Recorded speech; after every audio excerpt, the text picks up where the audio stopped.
Hi, I'm Marco, and I have a Etsy store with interesting stuff that I want to kind of tell you guys about and show you how I actually do this. So, sorry about all that weird noise in the background. I have a English bulldog laying here on the floor snoring, so if you're wondering what that is, it's my bulldog. So let's take a look at this. So this is my Etsy store. I will put a link to it in the description of this video. But for now, I'm gonna just kind of show you what kind of stuff I have on here. Like if you see this, for example, this is very nice artwork that has been created with Midjourney. However, I do not just generate something in Midjourney and then upload it, but what I do instead is I carefully vectorize it, isolate it from the background so that people have really nice high quality graphic assets that they can use in whatever they want. So how do you do that, you may wonder, because Midjourney just generates PNGs and that's it, right? So how do we get here? It starts out with Midjourney, of course, but you're going to need a bunch of other tools for this. Primarily, you're going to need Adobe Illustrator, and secondary, you'll probably need Adobe Photoshop. It's more or less, depending on the image, how much of Photoshop you need. But there are times where that comes in handy. So, and you'll definitely also need it to prepare demo graphics and whatnot if you actually want to put it for sale on Etsy like this. So, without further ado, let's dig in and see how this works. Get started. The first thing we're going to do, of course, is create something interesting that we can then vectorize, prep, whatever we need to do to it for sale as a vector asset. Or, of course, another thing you could do with this is put it on t-shirts. I do that a lot too. I have all kinds of t-shirts for sale. I'll add links to all my stuff in the description, actually, not just the Etsy store. So you can kind of take a look what kind of stuff I'm doing with this technique that you'll be learning here. Now, the first thing we're going to do is we're going to create something that looks nice, that we could actually turn into a vector asset. Of course, it all depends on what kind of style you want to use, what kind of stuff you want to create. But let's get started with a simple example. So I'm going to say adorable baby kitten, and then I'm going to say, because usually that kind of makes it nice, I'm going to say vector illustration. Of course, you don't actually get vector art, but it kind of gets Midjourney into the right art style. Now, what I'm going to do also, because we want to make sure that we don't get a whole background and all kinds of stuff that we don't want. So I'm going to say, I'm going to give this a weight of 3. And then I'm going to say plain white background.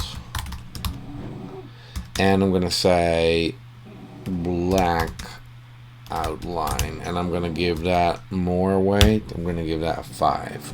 You could play with this, of course, but at the end of the day, you want a prompt for a nice clean graphic on a plain background, because if you get a complicated background, of course there's still ways around it, but there's going to be a lot more work involved in order to turn that into an asset like the ones that I just showed you.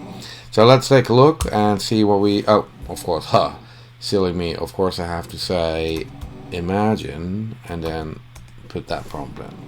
So let's see what we get and see if we get anything useful. Of course, now we have a little bit of weight.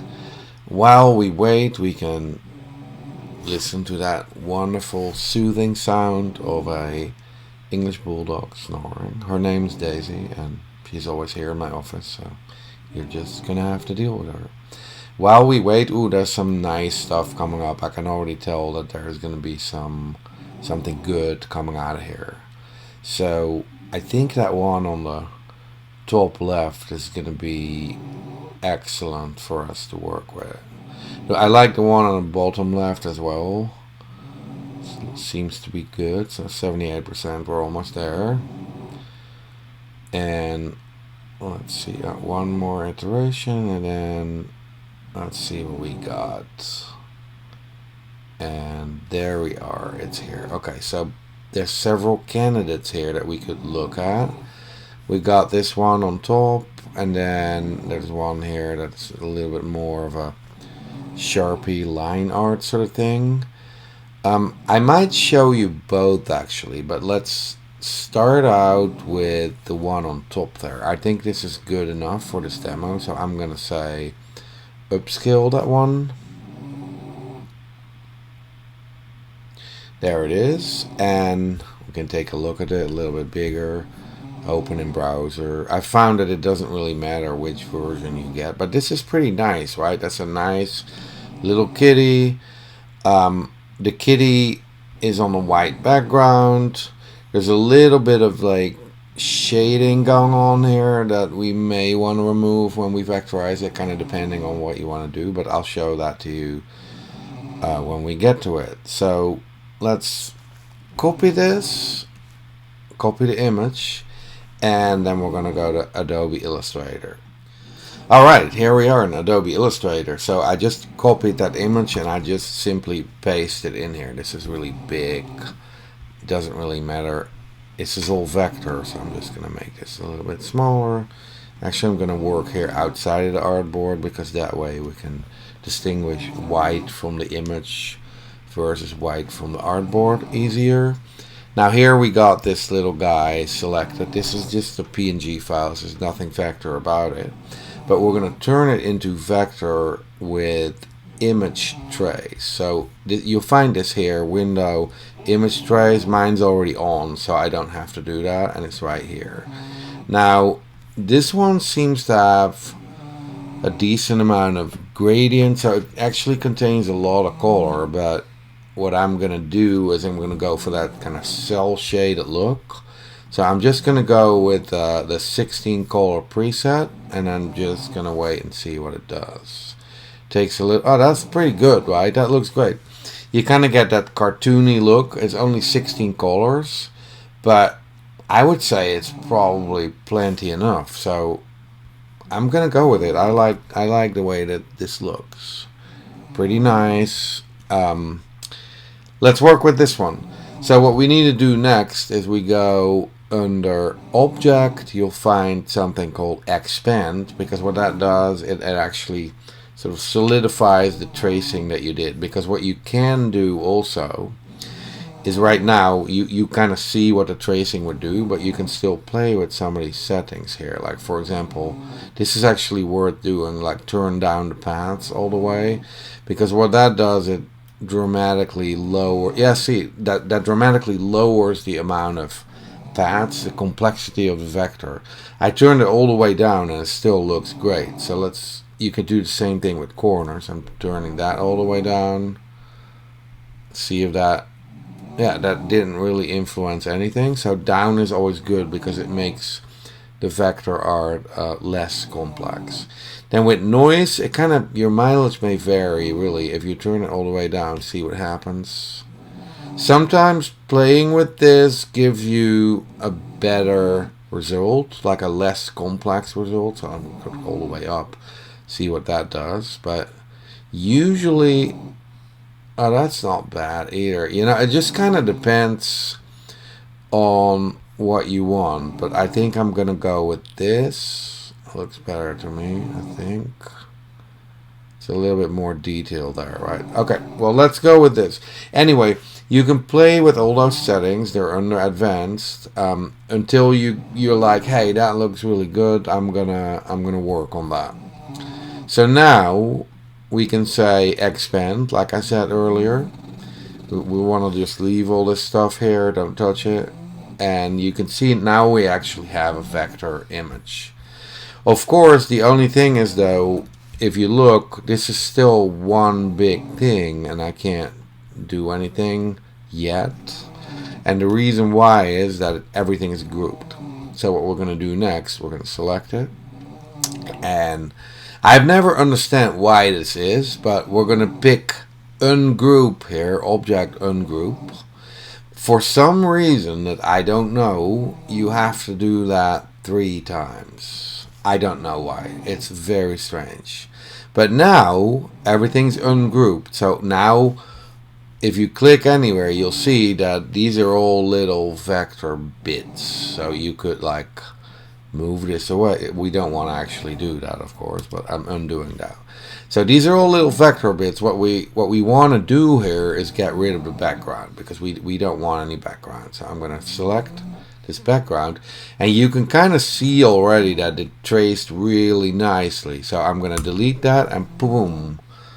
Mostly good, mostly good. There's still some white here and there that we have to kind of go in, and we can delete those bits as we wish. I think this gray background doesn't work that great because the cat itself is gray. So what I'm gonna do here real quick, I'll show you this trick.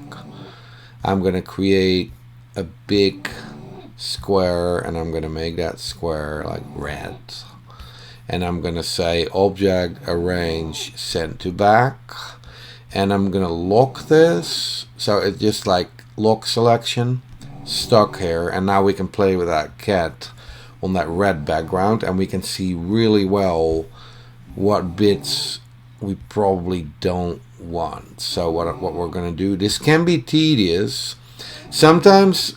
I find so much of this stuff that I decide not to go with this graphic because, you know, Midjourney is, you know, generations are cheap. So what we can do is just do a new one, you know. That's not a big deal if we just don't like what we're getting, or we're like, oh, that's going to be a ton of work, I don't want to do it. So, but I'm going to go through this guy, zoomed. If it's hard to select something, you just zoom in more. It gets easier, and you can clean this guy up really nicely. Get rid of all those light bits that stand out on that red background. And this is going to take a while, so I'm going to pause for a minute, and then I'll meet you on the other side when it's fully done. How that sound? Alright, here we are. Looks pretty good. Not perfect, but you know, pretty close. So you can go as crazy as you want, of course, right, with this stuff. So let me show you one other trick real quick that you might like and you probably want to use sometimes you may not want to delete something, but you may want to just change the color. Like for example, with this little guy here, I could delete that, but then now there's a little cut out of that hair. So what if I just select it and then use the eyedropper and make it the same color? So that's another thing I can do. Like here, for example, also I could say, hey, select this whole thing here and make all that stuff this same color.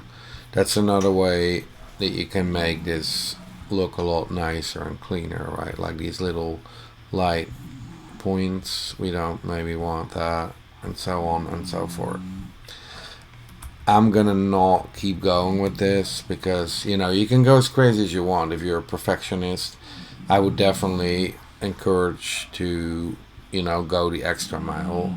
I probably would, honestly, if this was an asset that I was actually gonna put up for sale, but it's just a demo here. So one other thing that I wanted to show you is this shadow part. So obviously in this case we can just delete it just like we were deleting everything else. It's easy peasy. However, sometimes, actually quite often, you'll see something like this. So you'll see that the shadow or whatever that is kind of baked in a little bit, and we don't really like that look, obviously.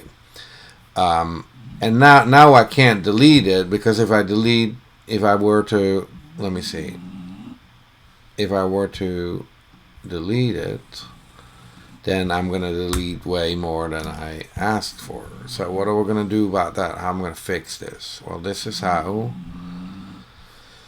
What I usually do there is say, you know, we can pick an anchor point and then another anchor point, and then we like draw like a little curve here somehow. I'm just gonna kind of make that look good. And then I'm just closing that loop real quick, and then when we select all this stuff here, you can see like that line is here pretty good. In Pathfinder, Window, Pathfinder, in the Pathfinder tab, there's this, I'm going to say divide. You don't really see anything happening, but something did happen. Now we're going to go Object Ungroup, and what we can do now is delete this stuff because it got cut along that line. So that's a cool, nifty little trick that I'm using here to clean that up. Oh, no, we don't want that. Anyway, so we're cutting all this stuff out. We're just cleaning this up real quick. Oh, accidentally changed tool. We're just cleaning this up. And like I said, you could go a lot crazier with this. I'm not going to do that right now because we're just doing a tutorial. I'm going to finish up cleaning the rest of this shadow on the floor. Some people also just kind of leave that shadow be, but I usually take it away because, you know, you don't know what somebody is going to want to use this asset in or on, and maybe that light gray background isn't something they want for whatever it is that they're making. So I'm taking it out, and if they want one, they could always like draw one back themselves. But most people are going to not want it, is my hypothesis anyway. So just going to finish up here, deleting. I'm sure there's some little stray bits here and there that could be deleted, but for the demo I think we're good. So here, now I'm going to say Object Group to make sure that I can't accidentally drag anything out of there anymore, and it's just one thing, right? So at this point we also don't need that red anymore, so I'm gonna unlock all, which like unlocks that red one again so that I can get rid of it. And now we have this nice little kitty. Just putting it on here. I'm gonna make it bigger. I'm holding shift so that the aspect ratio doesn't get messed up. Funny enough, in Adobe Photoshop it's the other way around. You hold it when you do want to mess with the aspect ratio. I don't know why Adobe is inconsistent like that, but here we go. Perfect little asset. I actually see one little thingy that bugs me a lot, so I'm gonna ungroup one more time so I can take care of that little white. There's a little weird white spot there. That's actually like a hole. So here, well, that allows me to show you neat little other trick here. This is basically a hole, so that's not a white spot. It's an actual hole in that ear, and we don't want that. So I'm gonna use the pen tool, and I'm just gonna draw a little shape here, kind of a little bit bigger than that hole, and I'm just gonna close it here, and I'm gonna make that this gray, and basically my hole's blocked now. It looks perfect now, no problem. So that's done. So now select everything again and group it, and now I can just save it as whatever I want it to be. Desktop kitten.svg. I already had one, but don't worry about that. It's gonna give you some SVG options. I'm not gonna change anything. Save it, and now we have a beautiful graphical asset, scalable vector. You know, I can make this bigger, smaller, beautiful. It stays perfect no matter what you want to do with it. You want to put it on the shirt, you want to sell it as a SVG graphic asset for other people to put on shirts, on other things, whatever you want to do. So that is that. I think that concludes the tutorial. I hope this was useful for you. If there's any questions you may have or parts that you like, hey, this wasn't clear, or can you explain a little bit more about a specific aspect of this whole process, feel free to comment or, send me a message or whatever you want to do, and I might do some more tutorials in the future. I hope you enjoyed this, and I hope this was useful for you, and maybe see you in the future in another tutorial.